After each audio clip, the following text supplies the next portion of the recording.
Magandang araw mga kaibigan. Bigyan natin ng reaction, opinion itong post ng Philippine Forum. Tungkol ito sa konsepto ng mga Marcos loyalists, kung sino ang makakapag-angat sa bansang Pilipinas sa pag-unlad. The three Ferdinands. Yan o. Ferdinand Marcos Jr., Ferdinand Marcos III, Ferdinand Martin Romualdez, the three Ferdinand. Naniniwala ang mga Marcos loyalists na ang konseptong the three Ferdinands ay posibleng maging susi sa tuloy-tuloy na pag-angat ng Pilipinas. Para sa kanila, malinaw ang kombinasyon ng karanasan, impluensya at liderato ng pamilya sa larangan ng pamamahala. Sa kabilang banda, hati ang opinyon ng publiko. May mga sektor na iginigiit na higit sa pangalan at legacy, mas mahalaga ang malinaw na pananagutan, transparency at konkretong resulta bilang sukatan ng epektibong pamumuno. Ano sa tingin nyo mga kaibigan? Paki-comment naman kuno. Mga loyalista, gusto nila after itong term ni PBBM, ang gusto nila Martin Romualdez kasi hindi pa pwede si Sandro Marcos. So 2028 hanggang 2034, Martin Romualdez. From 2034 to 2040, Sandro Marcos. Yun ang plano.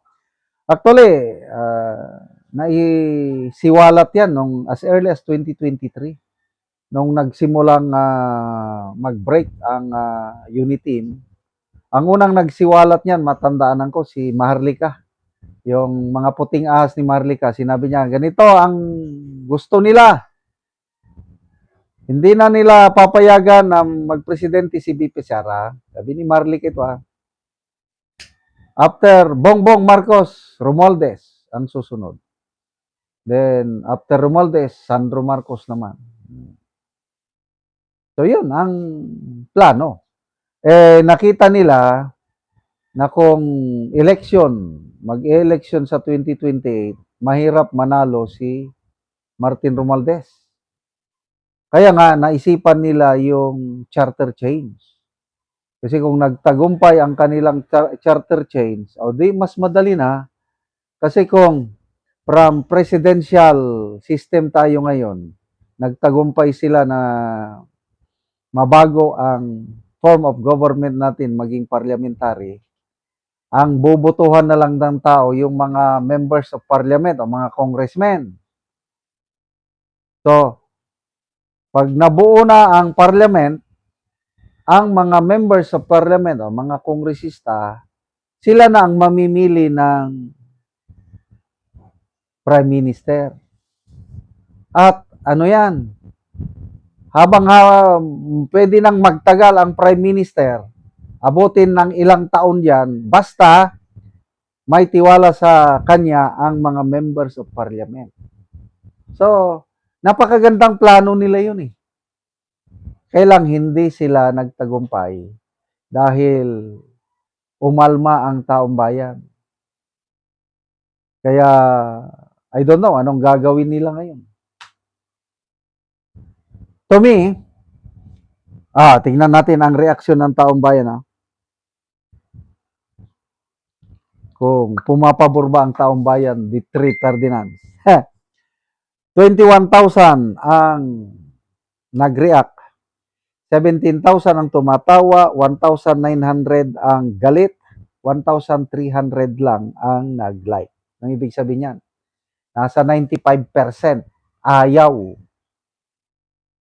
sa three Ferdinands.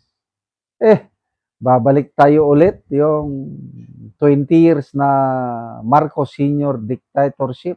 No way. Kaya ako, kahit Ilocano kami, nagsawa na kami sa mga Marcos. Itong Marcos ngayon klaruin na rin, yung Marcos Sr. noon, kahit anong binabato sa kanya, may kapalpakan din. Hindi naman perpekto ang Marcos Sr. Kailang kaming mag-asawa, malaking utang na loob namin kay Marcos Sr. Kaya we still consider ourselves Marcos loyalist sa Marcos Sr. Dito sa Marcos Jr. ay wala na. Budol. Kaya kung sino man ang i-endorse ni PBBM na kandidato niya sa 2028, we will see to it na hindi namin susuportahan. We have made our decision, BP Sara kami. Kahit Ilocano kami, nandito kami sa Mindanao for 1985, nandito na kami sa Mindanao. Nakita namin yung kakaibang style ng Duterte brand of governance, pinaka-the best po. Kaya huwag kayong maniwala yung sinasabi ng mga Duterte magnanakaw. Kitang-kita ang asenso ng Davao. Ang Davao ang pinakamatahimik na lugar sa bansa ngayon na kung saan diyan siyang number one sa isang survey na number one sa the best place to live, the best place to work, and the best place to invest. That is Davao City, and that is because of the Duterte brand of leadership. Kaya good luck sa mga Marcos loyalist, Marcos Jr. loyalist ha. Kasi kami, Marcos Sr. loyalist pa rin kami. Good luck! Sana magtagumpay kayo na magtuloy-tuloy ang pamumuno ng Tri Ferdinands para iangat ang bansa. Sana nga, may sakatuparan ninyo yan. But good luck. Dahil hindi kami papayag na mga DDS sisingit ang Duterte presidency sa Malacanang ngayong 2028. Salamat mga kaibigan sa inyong pagsubaybay sa channel nito. Nakakatulong kayo ng malaki sa tribong Talandig ng Bukidnon dahil ang sweldo natin sa channel na ito is pantulong po sa tribo. Namimigay tayo ng libreng yero at pako para makapagpatayo naman sila ng mas maayos na tirahan. Kaya panoorin ninyo ang video na ito. Karon mo na ni ang atop sa tagaan na Mugyero. Mga dagko na ang buslot sa iyang balay. So kaulanan na gyud. Pambutangan ng og sisglo. Kapaliman. Pamisuran sa mga buslot. Pasoon ang aray, ang buslot doon.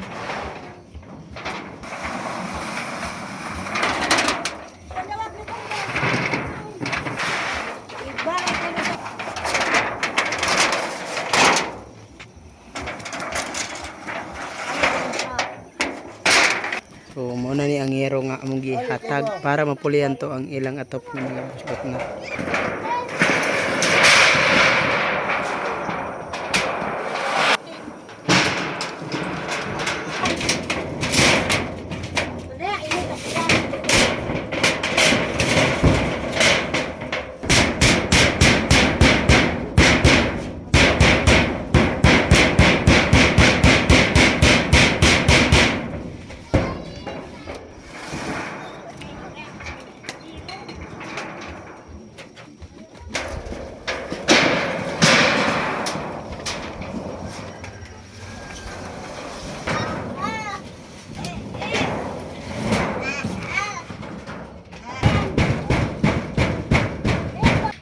O karon humanagid sa pag-atop. So napulihan na gyud tong mga bosloton nga ilang atop. Salamat sa Ginoo nga napulihan ang among sen sa naghatag. Salamat sa nagtabang nga napulihan ang among atop nga dili nami maulanan. Oo. Salamat kid kaayo sa Ginoo. Ante pila na to katuig ang inyong balay nga inadto na ang itsura nga buslot na gyud. 15 na katuig, 15 na katuig. dugay na kayo. So nga naman ante sulod sa 15 na katuig wala gyud mo nakapuli og atop. Kay naaya mong gipas-an nga bugat nga problema. Sa wala mi nakapuli og atop. Tungod sa kalisod wala na ko'y trabaho, nga doon na ko'y sakit nga bati karon sa akong lawas, nga dili na ko makakaya og trabaho. Si Uncle dili na sad ka trabaho. Di na sad siya ka trabaho. Oo, so salamat ka ante. Tagtag og hero. Salamat.